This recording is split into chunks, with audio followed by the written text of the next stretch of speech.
Hello everyone, Assalamu alaikum. My name is Hijab Upworkwali and I am a student of Rehan School, Karangi campus. I am studying class 7. My class name is the Future Navigators. So today we have the very honorable and grateful guest whose name is Miss Rania. So let's go about herself and know the her life journey. So welcome to our guest. Hello ma'am, how are you? Greetings from Greece. It's a great honor and pleasure to be invited here today. And warmly thank you for the kind invitation. It's a great honor to be a part of this Upwork Freelance Insights. And I am sure that we will have a wonderful discussion. Okay ma'am, so before moving on the question, can you introduce yourself? Sure. I am a multi-awarded STEM instructor, global educator, researcher in cognitive neurosciences, IC teacher trainer, and the national keynote speaker, author of scientific book for kids, and a global peace ambassador. I'm living in Greece. And my main interest is a combination of STEM with fields of education such as physics, astronomy, language teaching, innovation, global peace. And currently, I'm working at the Greek Ministry of Education, the Directorate of Educational Technology and Innovation, where I'm writing STEM projects, and also the Greek Astronomy Space Company, where I'm working also as a STEM instructor. But I'm also writing international STEM projects based on STEM development goals. So I'm also coordinating humanitarian projects worldwide.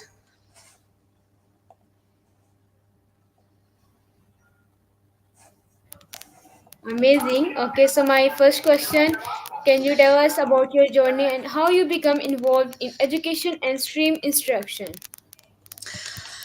Okay, first of all, I got my appointment in secondary education, then I moved to primary education, and the starting point of my involvement in STEM, a turning point in my career was my participation as a flexible zone teacher. Flexible zone is a subject here in Greece where you can implement creative and project-based projects. So during this time when I was flexible zone teacher, I had the chance to participate in a very pioneering program, which was organized by STEM, CERN, the European Organization for Nuclear Research, which concerned teaching particle physics and, in general, modern physics to primary school students. So the starting point of my involvement in STEM was this, and since then I have been teaching STEM here in Greece, but also to the privileged children. I'm interested in promoting STEM to vulnerable groups. And also, as I said before, I'm designing, implementing STEM projects for the privileged children worldwide.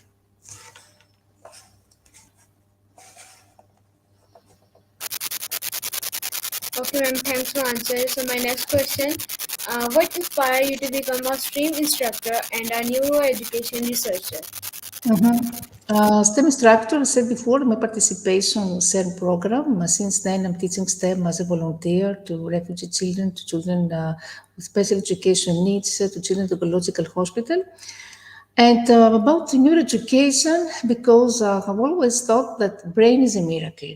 So I always wanted to explore the biology behind processes such as the formation of memories, all the creative processes, social, emotional cognition.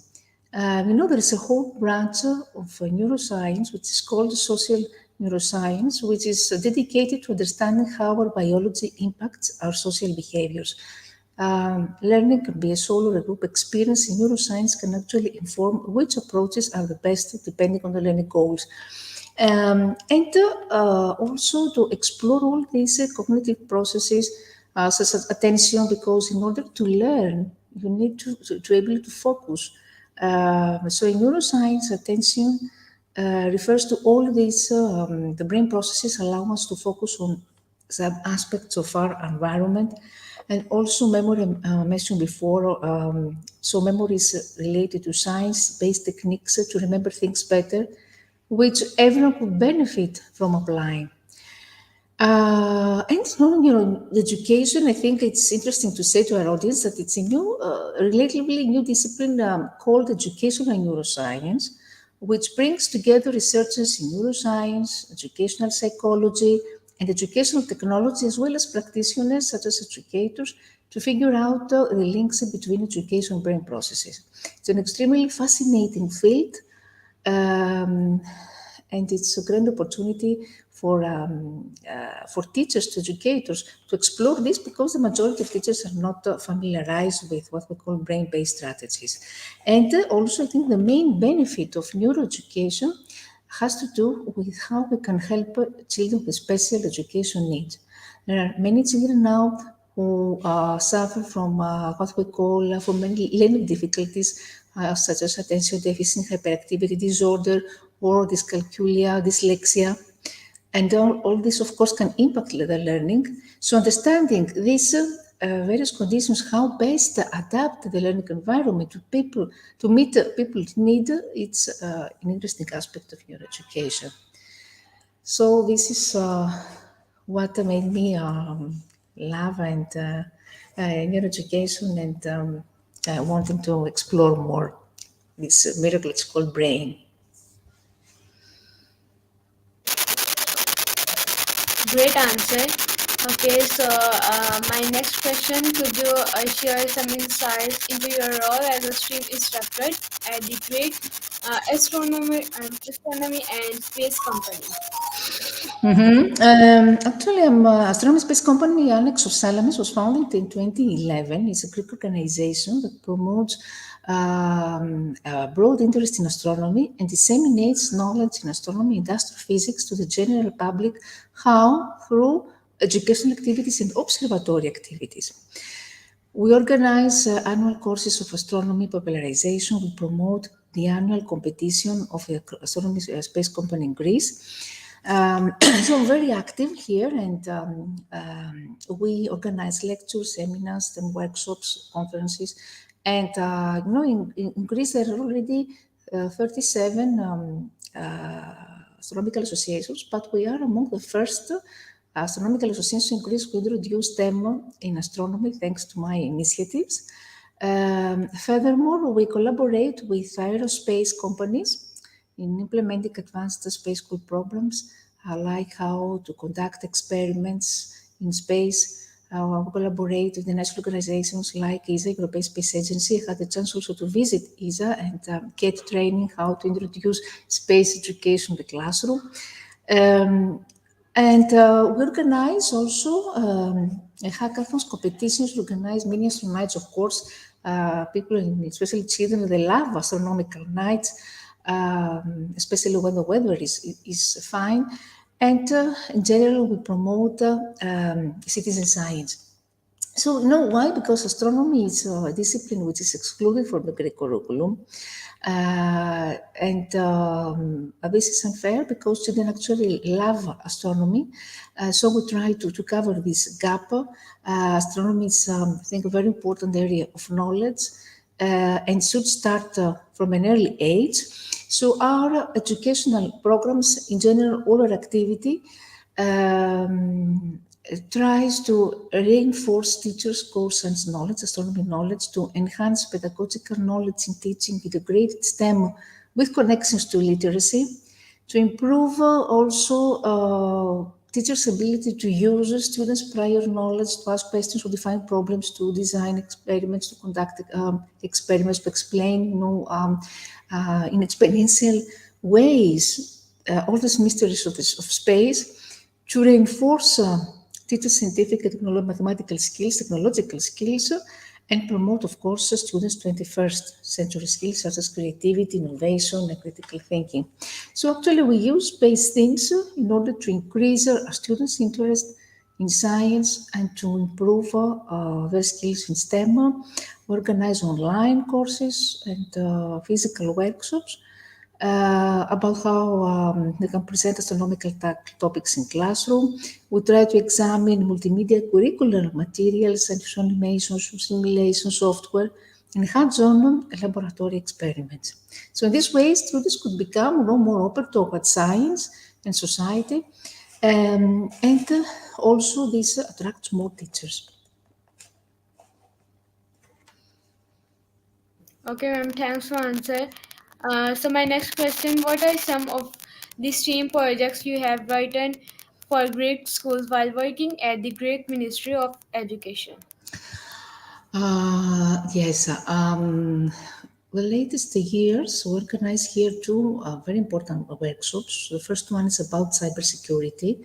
So this invites actually students, primary, secondary students who are coming in ministry installations, and they get training on how we can use safely internet and how we can get protected from these privacy risks for cyberbullying, from internet addiction, all these major challenges that the students are facing nowadays. Another workshop also that I have launched recently is a STEM workshop, where students had the opportunity to experiment with different simple materials, to do, for instance, physics or chemistry experiments, to experiment with robotics. And another one program that I have written recently, it's about environmental awareness, environmental education. It's called SOS, for Changing the Earth's Climate.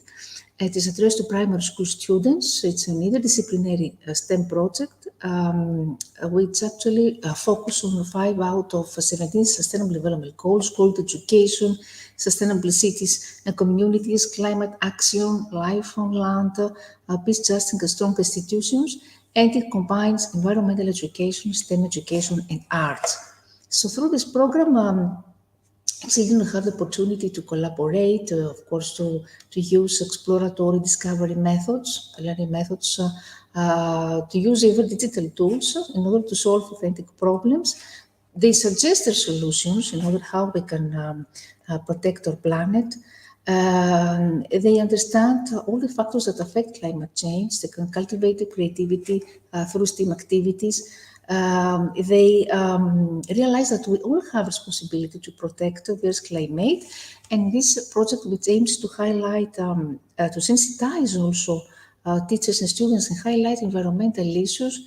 I have integrated also some activities such as tree plantation, or building a mini hydrological station, some waste management techniques like composting, some measurements of temperature, of pressure, humidity, experiments to simulate weather phenomena. Some, these other outdoor activities, of course, out in nature, because this way children can increase their ecological consciousness and learn more how to love nature.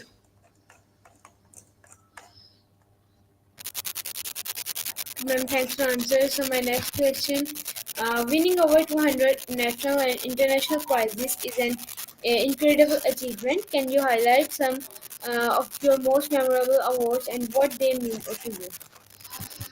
Yes, I think the most important is when I was selected among the best teachers in the world with the Global Teacher Prize by Parky Foundation, and the award ceremony took place in Dubai.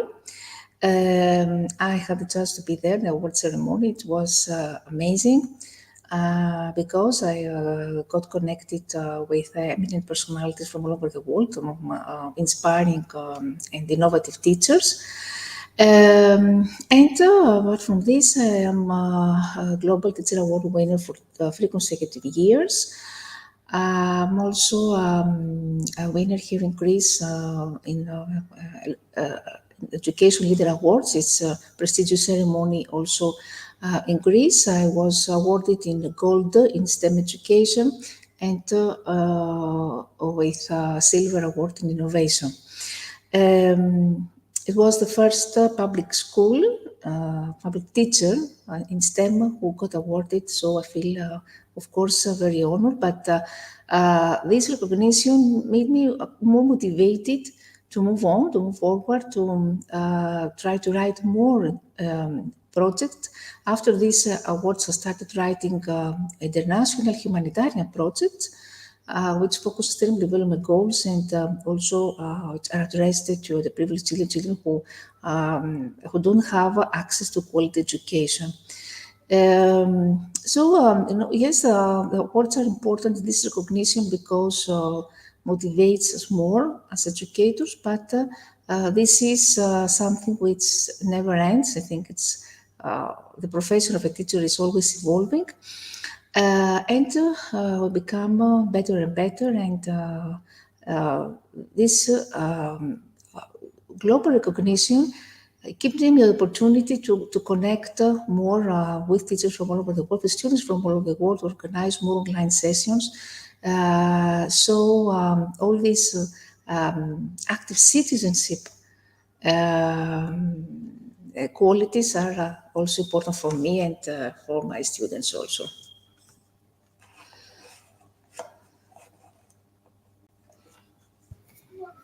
Okay, ma'am, thanks for answer. So my next question, how did it feel to be recognized as a Global Teacher Award in winner in multiple years and a finalist for the Global Teacher Prize? Yes, it's what I said before that this kind of awards, it's something that makes us, of course, feel that we rewarded for our hard work, because hard work of teachers should be recognized, especially during the COVID pandemic. Teachers were giving their best version of themselves. I think the majority of teachers performed amazingly. They did amazing projects, even during distance learning, which it's very difficult to implement them, because you have to design from scratch new lesson plans. You have to be adapted to new platforms, learning platforms. As I said before, I feel, of course, very motivated, but also grateful because my hard work is getting rewarded.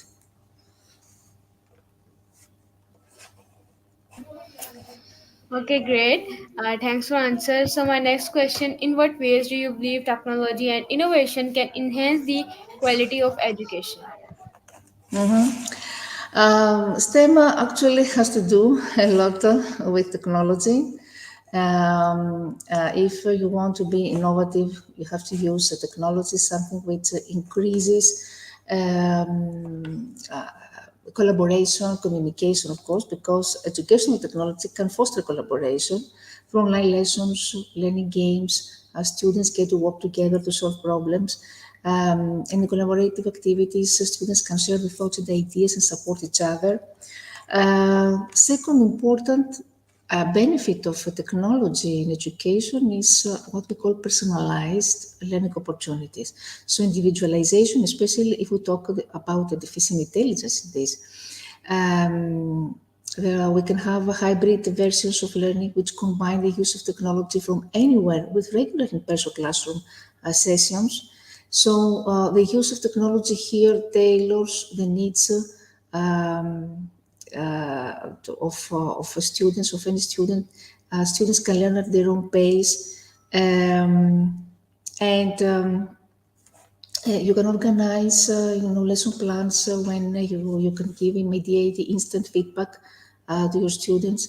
You can chat with them. You can have also collaboration with parents, which is very important through these platforms, online platforms. Parents are actively involved thanks to technology. Through if we find engaging a challenging educational content, digital content, we can spark inquisitiveness and curiosity in our children and boost their creativity. How we can use, for instance, the use of artificial intelligence, said before, the use of augmented reality through videos on postcards. Students can create digital comics, for instance, or digital storytelling, especially we talk about students in primary education. And we can organize many online sessions. We interact with the students from across the globe. And of course, on the level of teachers, this improves teacher productivity and efficiency. Teachers can leverage technology to achieve new levels of productivity. We can implement useful digital tools to expand the learning opportunities for students, to support them and engage them. And of course, it's something which has to do with innovation. Innovation, I think, is the key word. And what we're doing is here in Greece is to organize hackathons. Hackathons are competitions where we invite young people, young talents, to invent some devices, some patterns, usually through programming, through coding, in order to solve a complex global problem. So the most innovative ideas are selected from companies. Then companies and industries take this idea and they transform it into a product. So you can understand that young people can actually earn money at an early age and also get recognition. Technology, also STEM, since we talk about STEM and robotics, all these are the future of education, and we need to involve young children in this.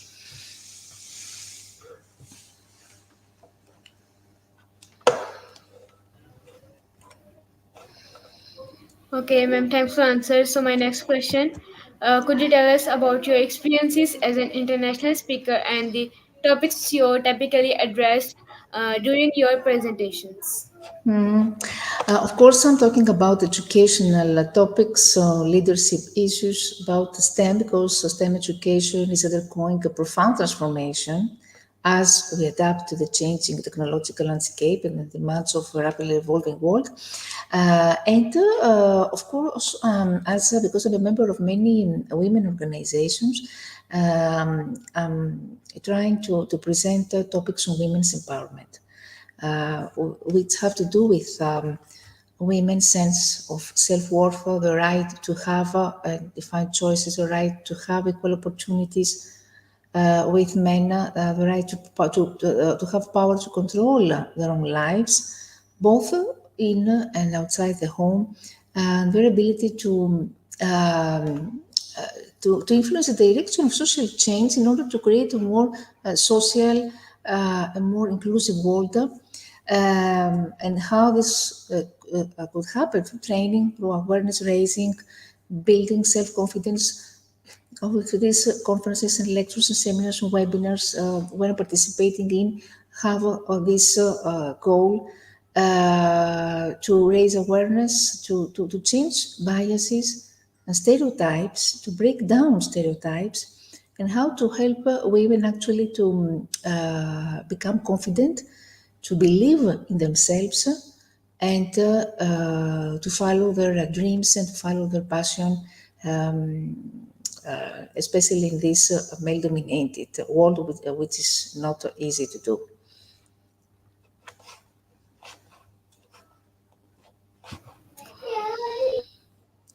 Okay, ma'am, thanks for answer. So my last question, finally, what are your future goals and aspirations in the field of education and STEAM instruction?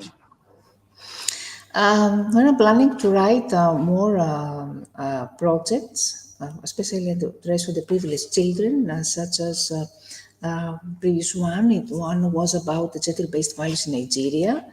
Another one was about the water food awareness in Malawi, Kenya, in India.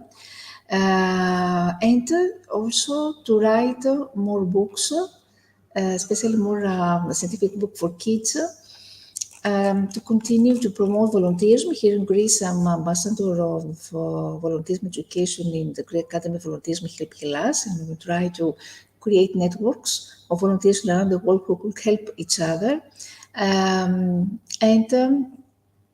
Of course, I promote peace education, especially during these war contexts. Peace education is more relevant than ever. How through this project I mentioned before, through peaceful campaigns and through working with the children, the privileged children who actually need our help. because peace is not only the absence of war, but it's also about giving equal opportunities to everyone, and to how to respect the human rights.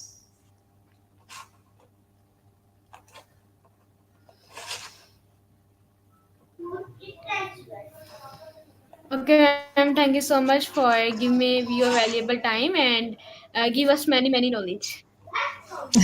Thank you very much for this great opportunity, and I hope you're the best for your future endeavors. Thank you. Okay, you're most welcome. Okay, so viewers, I am Hijab Upworkwali and my guest Miss Rania. So I hope that you some learned our interview and just see you in my next interview. So ma'am, I invite you my school, Rehan School Krongi campus. When you come in Pakistan, so please visit our school. That would be wonderful. I'm planning already. I hope we visit our school. I'm already been connected with some students of your school, and I'm looking forward to visit you. Okay, ma'am. Bye bye. Bye, Thank you so bye. much. Thank you. Thank you. Thank you. Good evening.